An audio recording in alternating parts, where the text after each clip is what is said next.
सौतेली माँ और जादुई फेस क्रीम। किशनगंज गांव में वर्षा अपनी सौतेली माँ राधिका के साथ रहती थी। वो अपनी सौतेली बेटी वर्षा से बहुत प्यार करती थी। वर्षा जब 1 साल की थी तभी उसकी माँ का देहांत हो गया था, जिसके बाद मुरारी वर्षा की देखरेख के लिए राधिका से दूसरी शादी कर लेता है।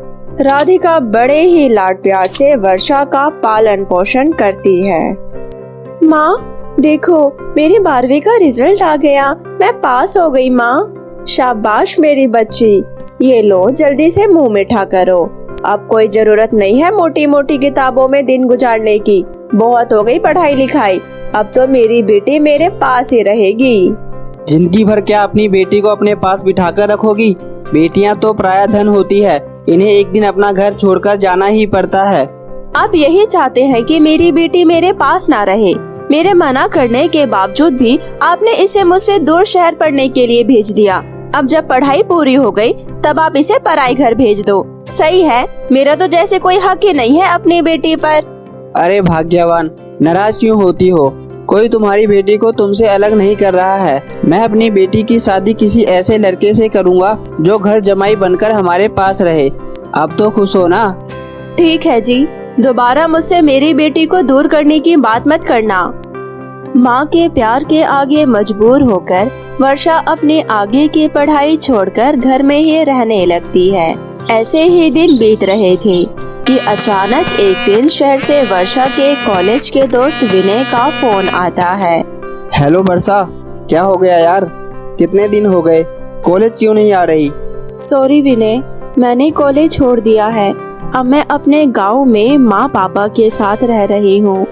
आखिर आ ही गई ऊंट पहाड़ के नीचे। पहले तो बड़ी बड़ी बातें किया करती थी, मैं पढ़कर डॉक्टर बनूंगी, और अब मोहतरमा घर में बैठकर चूल्हा चौका कर रही है।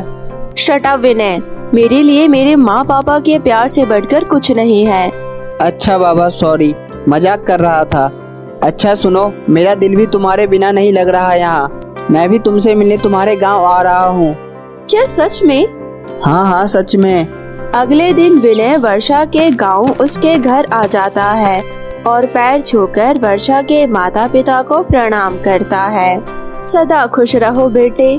शहर के होते हुए भी तुम्हारे माँ बाप ने कितने अच्छे संस्कार दिए हैं तुम्हें। माँ जी, मेरा इस दुनिया में कोई भी नहीं है, मैं अकेला ही रहता हूँ। ऐसे नहीं बोलते बेटे, हम भी तुम्हारे अपने ही हैं। तभी वर्षा आ जाती है।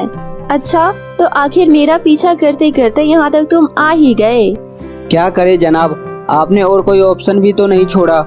और फिर दोनों हंसने लगते हैं। खाना पीना खाने के बाद राधिका मुरारी से कहती है, वर्षा के पापा, विनय कैसा लगा आपको? अच्छा लड़का है, पढ़ा लिखा है और होनहार भी है। अच्छा, फिर मैं ये सोच रही थी कि अगर विनय से हमारी वर्षा बिटिया की शादी हो जाती तो कितना अच्छा होता। हमें बेटी के साथ एक बेटा भी मिल जाता। दोनों एक साथ कितने खुश रहते हैं। ठीक है, तुम एक बार वर्षा से पूछ लो, फिर मैं पंडित जी से बोलकर शादी के दिन निकलवा लूँगा।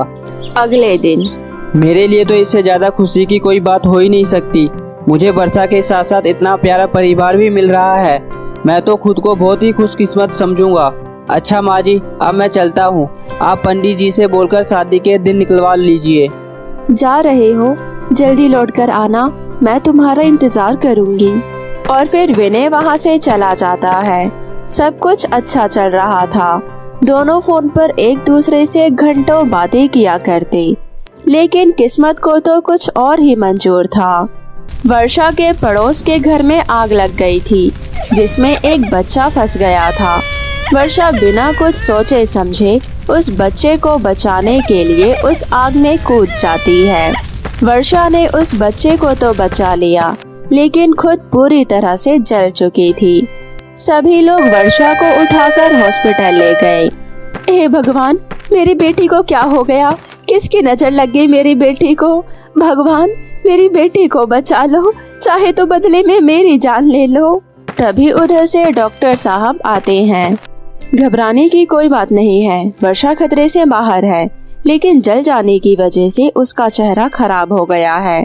हाय भगवान, मेरी बेटी, मेरी बच्ची। राधिका वर्षा के पास जाती है। माँ, विनय का फोन आया, मेरी उससे एक बार बात करा दो माँ। तभी उसकी माँ बाहर आकर विनय को फोन करके उसे वर्षा के बारे में सब कुछ बताती है। ये सब सुनकर विनय बिना कोई जवाब दिए फोन काट देता है। क्या हुआ माँ? आ रहा है ना वो मुझसे मिलने?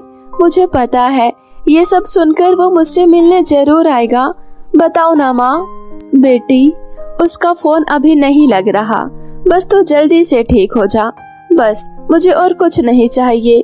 कुछ दिनों बाद वर्षा ठीक तो हो जाती है, पर उसके चेहरे पर जला हुआ दाग रह जाता है।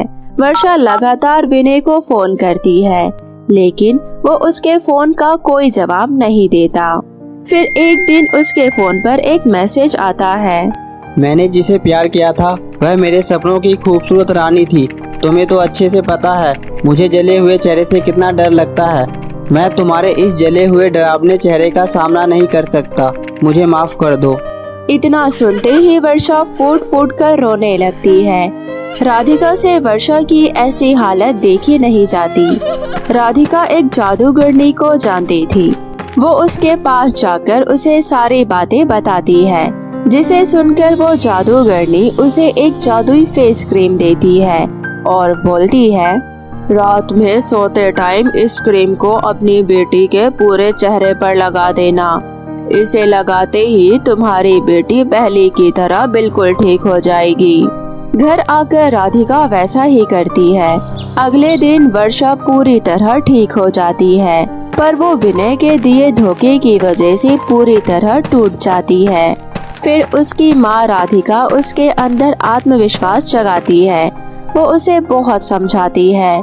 यूँ तो सौतेली माएँ अक्सर बुरी होती है, पर वर्षा इन मामलों में बहुत ही खुशकिस्मत थी।